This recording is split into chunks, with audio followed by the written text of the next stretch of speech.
Hello everyone and welcome. This is Glenn Rawson. It's not the most ideal of circumstances because I'm on board a ship in downtown Amsterdam on the Rhine River. We just ended a cruise coming down the Rhine and we're here in Amsterdam, and you can see the skyline, city skyline, over my shoulder. Anyway, this is the only place I can find to record the fireside, so I hope it works for you. Again, welcome and thank you. When you're watching this, it will be about 2 o'clock in the morning Amsterdam time, where Annie and I are at. Just so you know, if you're keeping track of our schedule, which I suspect most of you are not, Annie and I are 42 days in with 39 days left to go before she actually gets to go back to her sweetheart on your side of the pond. And she is, trust me, counting it down. We leave here in a couple of days, Annie and I, and we fly to back into Germany, to Munich, where we'll begin touring up and down the Danube for the next month or so. And again, I wanted to remind you, don't forget that the book, Stories of the Hymns, is available now. In fact, I'll be sharing a new story that will be coming out in that next volume of Stories of the Hymns. And also, as a help to those of you with your Come Follow Me curriculum, I have a story that will be coming in the next volume of Stories of the Old Testament. A sample of that story I'll share with you right now. But again, before I do that, please remember that your faith and prayers are always needed and always welcome. Here's the story for today. The stage was set. Emotions ran high, and Israel as a nation was desperate. Famine had ravaged the land for 3 years, and if it continued, they would all die, man and animal. There had never been a time in recent memory when the people more needed the help of God. But who was God anymore? Popular opinion now favored the gods of Baal and his prophets as the deity of choice. Elijah, the prophet, requested, and King Ahab ratified the command for all Israel to be summoned to the ancient altar site of Mount Carmel, along with the priests of Baal, where Elijah proposed a dramatic test. The prophets of Baal would be supplied with an animal sacrifice to place upon the altar. They would have the wood sufficient provided, but no fire would be given. Remember this story now. The fire, and this was the test, was to come down from heaven. Elijah would stand before the people and face the exact same test. The God that answereth by fire, Elijah proposed, let him be God. And all the people answered and said, it is well spoken. End of quote. Well, as I said, the stage was now set, and it was life or death. While all Israel watched, and the priests of Baal prayed, pleaded, danced, did everything they could with blood-soaked desperation in an effort to call down fire upon their sacrifice. But ultimately, and in spite of the volume and sincerity of their display, they failed. Then Elijah stepped forward, called the people near, and rebuilt the authorized altar of Jehovah on Mount Carmel. The bullock was placed, the wood was set, but then, to Israel's wonder, Elijah called for barrels of water to be poured over the sacrifice, not once, but 3 times. The wood was soaked. Everything was soaked. That wood was as unlikely to burn now as the water itself. And then, so unlike the display and drama of Baal's prophets, Elijah calmly presented himself before the Lord at the hour of the evening sacrifice. And he said, quote, Lord God of Abraham, Isaac, and of Israel, let it be known this day that thou art God in Israel, and that I am thy servant, and that I have done all these things at thy word. Hear me, O Lord, hear me, that this people may know that thou art the Lord God, and that thou hast turned their heart back again. 1 Kings chapter 18. And according to the witnesses who were there, then the fire of the Lord fell and consumed the burnt sacrifice, and the wood, and the stones, and the dust, and licked up the water that was in the trench. And when all the people saw it, they fell on their faces, and they said, The Lord, He is the God. The Lord, He is the God. End of quote.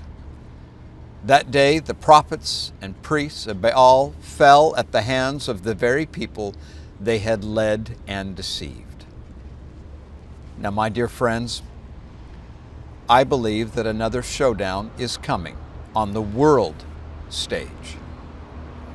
While a plethora of social problems destroy society, and worship of the true and living God is being marginalized at best, shouted down and persecuted and profaned at worst, and the meek are insulted and pushed aside, the collective self-proclaimed wisdom of politicians, pundits, all-knowing celebrities and sports figures, and everyone else willing to shout loud enough or massacre publicly enough to be heard, they all cry that they know the way, and all who don't agree with them and their politics should be destroyed.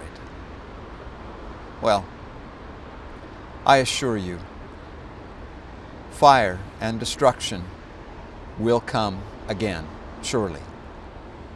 But when the smoke clears and the ashes finally settle to the earth, it will be the Lord and His prophets and His covenant people that are left standing. How can you and I make sure that we abide that great and dreadful day? Simple.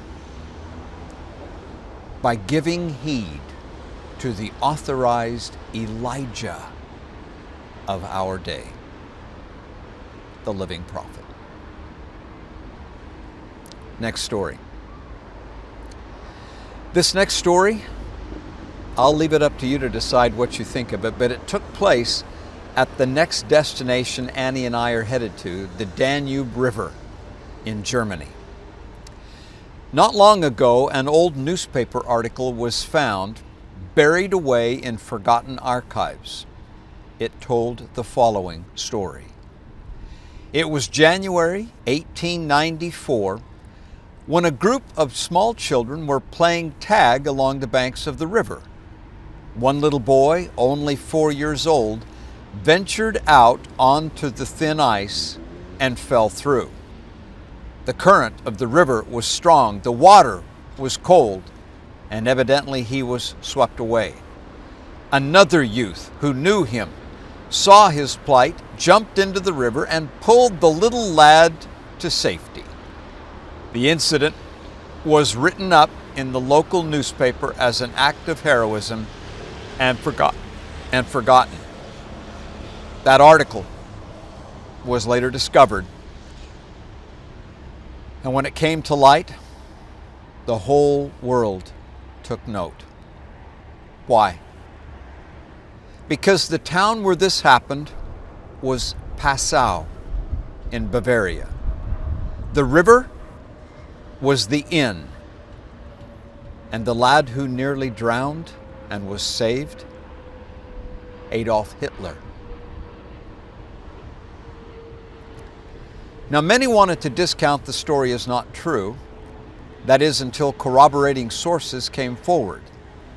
The comrade or young friend who pulled Adolf from the river was Johann Kuberger, who would go on to become what Hitler himself despised, a Roman Catholic priest. Father Kuberger affirmed to the end of his days that it was indeed he that saved Adolf Hitler from drowning. Moreover, a former resident of the city of Passau, Anna Elizabeth Rasmus, wrote the following in her book, Out of Passau, Leaving a City Hitler Called Home. She wrote, "The banks of the River Inn provided an idyllic setting for the children to play. In 1894, while playing tag with a group of other children, the way many children do in Passau to this day, Adolf fell into the river. The current was very strong and the water ice cold, flowing as it did straight from the mountains. Luckily for young Adolf, the son of the owner of the house where he lived was able to pull him out in time and so saved his life." That is her account. She then goes on to speak to those who did not believe that the story was true. She said, "In Passau, however, everyone knew the story. Some of the other stories about Hitler were that he never learned to swim and that he needed glasses." End of quote. Now, I share this story with you with a simple question. Was this an act of heroism or of terrorism on the world? What would you do if it had been you there watching the little boy go through the ice? Next story. You never know what's going to float by on the river behind me or who's going to walk behind me, but we'll do the best we can. And thank you for your patience. I realize the lighting's not the best, but it's all I have on a crowded ship. Edward Hunter was born June 1793 and took a special care to be a man of character and integrity. He once said, quote, "My father told me to belong to no religious sect, but to keep sacred that all men have the right to worship God according to the dictates of their consciences. I attended different places of worship and sustained all sects in the right to worship God in their own way, but could not connect myself with any. I was called on to give the privilege," he said, "to have erected on my land, on the site of an old schoolhouse which had burned down, a house for educational purposes, and also for holding meetings. I agreed to give the land for 99 years and help build the house if they would allow all persons and persuasions to meet in it to worship God. This was particularly stated in the Articles of Agreement, and a good house was built called the West Nantmeal Seminary." Then it happened that in the spring of 1839, Latter-day Saint missionaries came into the area where Hunter lived and scheduled an appointment to preach at the schoolhouse. Immediately, there was a tumult raised, and it was declared by some of the leading residents that it would not do to have the Mormons there. End of quote. Edward asked why, and was told, quote, "Oh, they are such terrible people." "Why are they terrible?" Edward asked. Why, stammered the accusers, "Dr. Davis says that they are very dangerous people and it will not do to have them preach here." End of quote. Edward responded to the injustice by saying, quote, "When I gave the lease for that land and helped to build that house, it was particularly agreed and stated in the lease that people of every religion should have the privilege of meeting there to worship God. Now those Mormons are going to have their rights, or else the lease is out and I will take the seminary." Well, that determined speech brought the bigots to their senses and no further objection was raised. Now, not too long after that, Edward Hunter heard that a Mormon elder was going to be preaching nearby in another community and that there were those planning to use and abuse him. So Edward went to the meeting for the purpose of defending him. And sure enough, in the meeting, suddenly a man stood up and ordered the missionary to stop preaching and sit down. Whereupon Edward said, quote, I sprang up and said, he is a stranger and shall have justice shown him and be respected. We will hear him and then hear you speak. I was informed, he went on to say, that there were many present opposed to the Mormons, but I resolved, Edward said, as I lived, that Mr. Davis should be protected if I had to meet the rabble on their own ground. End of quote. No further harassment ensued. Edward said, I walked out of the crowd, got on my horse, and rode home alone. Now, all of this from a man who did not even know that the restored gospel was true. He knew nothing about it. However, on reaching his home that night, Edward retired and lay in his bed thinking about what he had said. He recorded later, my reflections were, why have I taken such a decided stand for those strangers? And I asked the Lord, are those Mormons thy servants? And then he said, instantly a light came in the room at the top of the door, so great that I could not endure it. I covered my head with the bedclothes and turned over to the wall. I exerted my mind and body much that day and soon fell asleep. From that time forth, Edward Hunter's home became a home for all Mormon elders traveling in that vicinity, including Joseph Smith Jr. himself. Edward Hunter was baptized October 8, 1840 by Elder Orson Hyde, who was then on his way to Palestine. A neighbor of Edward Hunter, H.W. Villette, said, I only felt that if a man like Edward Hunter, whose name was as a synonym of upright probity, of sound sense and discernment, could be brought to believe in these things, what right had I or others of less understanding to ridicule them? End of quote. Some 200 others in that area followed Edward Hunter into the waters of baptism until the area became known as Mormon Hollow. Edward Hunter would go on with the church from Nauvoo all the way to the Salt Lake Valley, where on April 7th, 1851, he was called as the presiding bishop of the church. Now, his bishopric may have been one of the most unique and different from any other before or since. For when asked who he wanted for his counselors, he declared Brigham Young and Heber C. Kimball, and they were thus so set apart to be and served with him for the next year. Edward Hunter.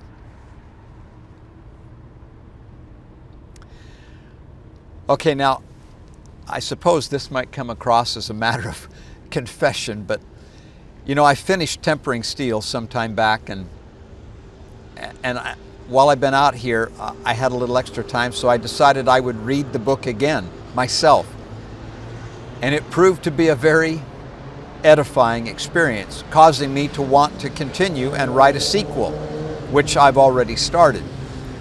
As I went to bed last night, it was with my mind full of thoughts about that sequel.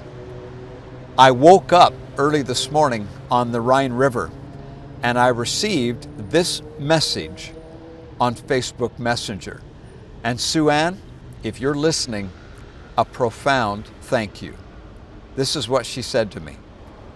Wow, I just finished Tempering Steel audiobook. I'm sad it's over. I couldn't watch TV or anything but listen while I was cleaning and cooking and eating, even going to the post office. I loved every second, she said. I hope you write more. You should be a narrator as well because you are very easy to listen to. She then went on to say, I have listened to your sermons through the pandemic. And then, and I won't quote her here, but she goes on to talk about her own struggles with church and difficulty that she's had over the years. And she said, in a way, she says, I'm like J.O. in a bottleneck. And then she concludes by saying, I was raised on a ranch and now I live in a mining town. End of quote. Sincerely, Sue Ann Bryce. Well, Sue Ann, you have no idea what you did for me and how meaningful that message was when I woke up at 6 o'clock this morning.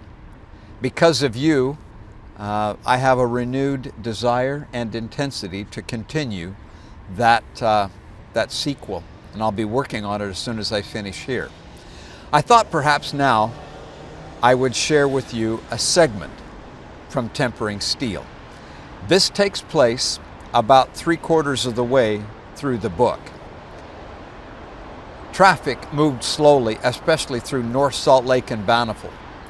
But all things considered, J.O. was making good time when suddenly a dark blue SUV came out of nowhere and darted around in front of him. J.O. rose up, straighter in his seat. Such a maneuver was normal enough in heavy traffic, especially in Salt Lake, but the last few days had made him wary. Tightening his grip on the steering wheel, he shifted his foot to the brake to slow down and put some distance between him and the SUV. His foot had just touched the brake when the brake lights of the SUV flashed on and it braked hard, almost locking up its wheels. It was too close. There was no way J.O. could stop in time. No! J.O. yelled through gritted teeth as he rose up out of his seat and stomped his own brakes to the floor. The action caused his rig to lurch violently forward. In one whirlwind moment, the brake lights of the SUV went out and the vehicle shot forward just in time to avoid being crushed by the loaded Kenworth. A loud pop and a crunch sounded from somewhere behind him. A rapid glance in his mirror told him the source. The strap on the last machine snapped, and as it did, the machine lurched forward into the one in front of it, then raised up, teetering off balance. J.O. watched with a sick feeling as the machine rolled off the deck of the flatbed trailer and landed upside down on the asphalt. The Bobcat was instantly reduced to a 3-ton ball of scrap cannonballing down the freeway at 50 miles per hour. Pieces of red-painted steel were catapulted high in the air, and sparks flew as it bounced and rolled across one lane of traffic, struck a car in the rear end, causing it to spin out of control and strike another car. The Bobcat kept going, rolling toward the median. Another car slammed on its brakes to avoid the tractor, but couldn't stop, slamming into it. The car was then hit from behind by another and spun off into the median. The impact on the tractor sent it rolling off into the median, where it came to rest, hardly distinguishable for what it was. J.O. coasted to a stop. He dared not hit his brakes for fear another machine might come loose. He rolled to a stop in the emergency lane, set his flashers, and bailed out. The sight that met his eyes was awful. 6 cars were smashed and strewn about the freeway. It was a mess. He ran to the first car. The lone occupant was struggling to open a jammed driver's side door. He was okay. The driver of the second car was already out, standing in the emergency lane, rubbing the back of his neck. J.O. breathed something of a sigh of relief as one by one each of the people in the wrecked cars climbed out and got off the freeway. They had aches and pains, but at least no one seemed critically injured. Northbound traffic had come to a complete stop. All lanes were blocked. 2 emotions bubbled to the surface. The first was a stupefying sense of helplessness. There was nothing he could do to fix the problem he had just caused. The second was a seething, indignant rage. This was no accident. Claude and her goons had caused this. As his emotions battled for dominance, the fury won. End of quote. Tempering Steel is available at historyofthesaints.org or at glennrawsonstories.com. And I promise you, the sequel is in progress. Now, I promised you a story from the Hymn Stories collection. This one is brand new just this week, and it comes because just a week ago, Annie and I were in Wales. William Williams is considered the poet and bard of Welsh culture. There's even a statue of Williams carrying a book in the city of Cardiff. In the course of his interesting life, Williams wrote over 900 hymns, which are distinctly rich in theology and Christian experience. Williams had that rare gift of not only crafting beautiful verse, but also of expressing the most profound doctrine. Williams was called the sweet singer of Wales, and he loved the Savior and his people. He was born in 1717 to John and Dorothy Williams. His parents were farmers and religious nonconformists. His father was one of the ruling elders in a time rife with argument and contention on the subject of religion. As I said, William went to school to become a doctor. But one day in 1738, while he was passing through an area called Talgarth, he happened upon a man standing on a gravestone in the churchyard preaching the gospel with particular power and passion. Well, William stopped and listened, and the effect was profound and lasting. William Williams was converted. His life was changed. His course would be set anew. And from that point forward, William wanted to become a minister. He would become, quote, a physician of souls rather than a physician of bodies.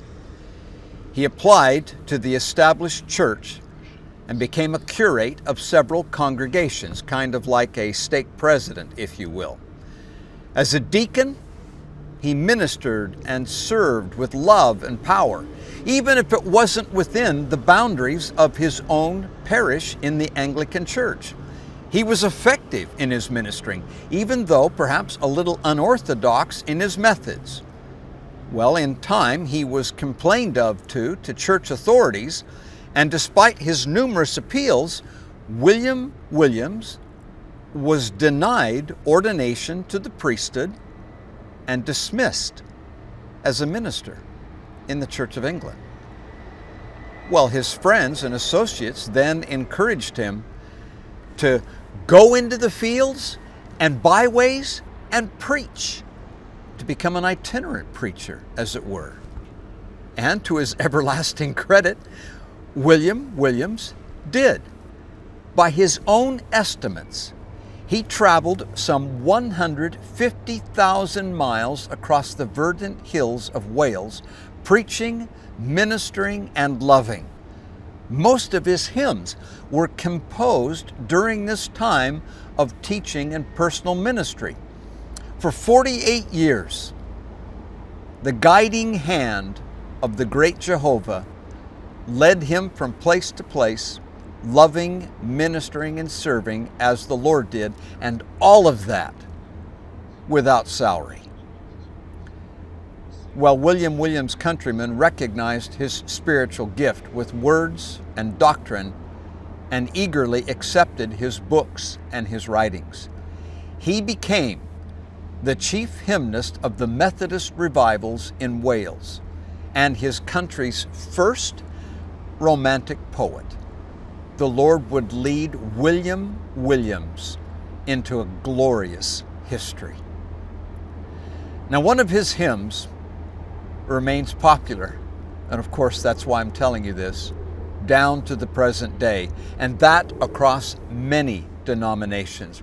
His own people love it as one of their favorites. They sing it not only in worship, they even sing it before rugby matches. It was even sung in the trenches of World War I by Welsh soldiers to cheer their souls. This hymn, written by a man loyal more to the guiding hand of the Almighty than to tradition and rules. Guide us, O thou great Jehovah.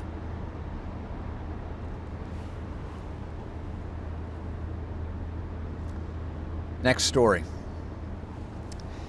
In February 1900, church president Lorenzo Snow sent men, women, and families out to the Bighorn Basin of Wyoming to consider colonizing the area. Notwithstanding the temperatures stood at minus 10 degrees, the decision was made as they looked out over the land that indeed they would settle there. And by spring, a few hundred families had made their way to the area, facing down Wyoming winters and storms as they went. By the end of May, some 200 hardy saints were camped on the banks of the Shoshone River. However, it was quickly realized that if they were going to succeed, they would need food and shelter. But before any crops could grow on those arid high plains of Wyoming, they were going to need water. It was proposed that they build a canal and divert water from the Shoshone River to irrigate the land they wanted to farm. Some said it was an ambitious project and that it couldn't be done. But the leaders said, quote, "We are united and we can build it." Well, and build it they did.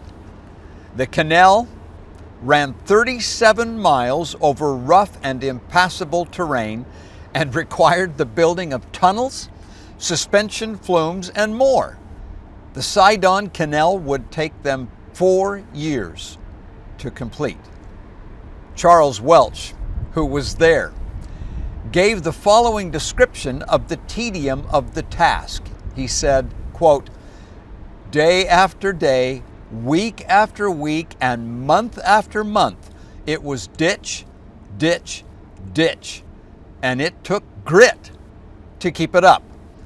The grit was furnished by the winds that came up day after day as the table, usually a box, was laden with food to eat, and the puff of wind would cover the table with sand. You could write your name in the sand on the plate." End of quote. Well, at one point, they encountered a formidable obstacle. A large rock lay directly in the course of the canal and would have to be moved. President Byron Sessions, the canal superintendent, proposed that they dig beneath the rock on the lower side, and then with a little help from blasting powder, they would topple the rock into the hole and out of the way of the canal. Well, the problem became that they dug down, down, down, and couldn't get under the massive rock. One local resident, Mark Partridge, was there and left the following account. Quote, "One afternoon, as President Sessions discussed the matter with the men working there, his own son, Biney, expressed the discouragement that several of them were feeling. 'We'll never get this down. We just as well give it up.' Well, this seemed to anger his father, who said, 'I prophesy in the name of Israel's God that rock will be in there tomorrow at this time.' Jim George, one of the men working there, turned his back to President Sessions and faced me, Brother Partridge, pulled out his watch and said, 'Let's test him out.' He said, 'It's just 4 p.m. The work continued," still quoting, "The work continued the next day. Using long-handled shovels, the men dug in on both ends of the rock as far as they could reach, still without finding its end. They took their usual 15-minute break at 3:30 and had just begun working again when President Sessions called them up for another rest break. An unprecedented, but quickly obeyed order. Then, without a powder blast, without so much as a tap from a hammer, that rock began to split from top to bottom with a new break as smooth as a plastered wall and landed right where we had all been busy working 5 minutes before in a hole 10 feet deep. George, with the same watch, faced me again, dumbfounded, and said, 5 minutes to 4. The standing half of the rock is still visible. The fallen half was buried in the outside bank of the canal, which flows smoothly and serenely between the two halves. End of quote. Today, the site of that miracle is called Prayer Rock.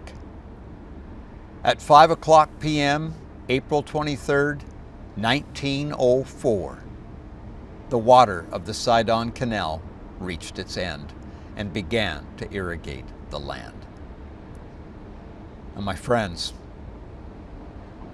I believe that story. I believe the integrity of those who shared it. I believe in miracles, especially when a people stand with faith united. This last story will be one of those in a new book I'm going to be writing called Stories of America. It's entitled Men of State. There are two powers battling for control of this world. You know that. They are the forces of good and evil, of God and Lucifer. As God has those on earth representing his principles, so too has Lucifer. This story is about two opposite champions, Moroni and Amalickiah. It was the 19th year of the reign of the judges when a group of men led by Amalickiah rose to prominence. Their desire was the overthrow of free government, the establishment of a monarchy, and the destruction, ultimately, of the Church of God.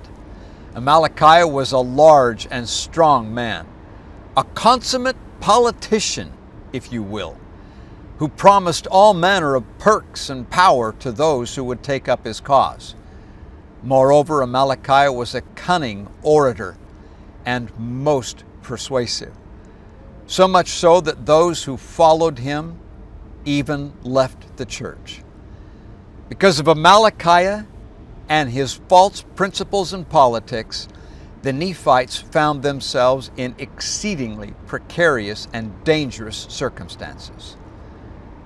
At the same time, Moroni was a mighty man of perfect understanding. He saw through Amalickiah's smokescreen of lies and promises and understood what was really at stake. Angry with Amalickiah, Moroni took his coat and tore it to create a flag or banner. He wrote upon it, "In memory of our God, our religion and freedom, and our peace, our wives and our children." And then he fastened that upon a pole and strapped on his armor as though he was going into battle, for surely he was. He then knelt to pray, asking for the blessings of Almighty God upon his brethren. And then Moroni went forth. He left the comfort of his home and went out into the public eye, raising that symbolic banner, the title of liberty, for all to see. He cried the cause of freedom, rights, and liberty throughout the land, and the people came running to his standard, vowing and covenanting as they ran to be obedient to God and save their country. So many came that Amalickiah and his followers were outnumbered and intimidated.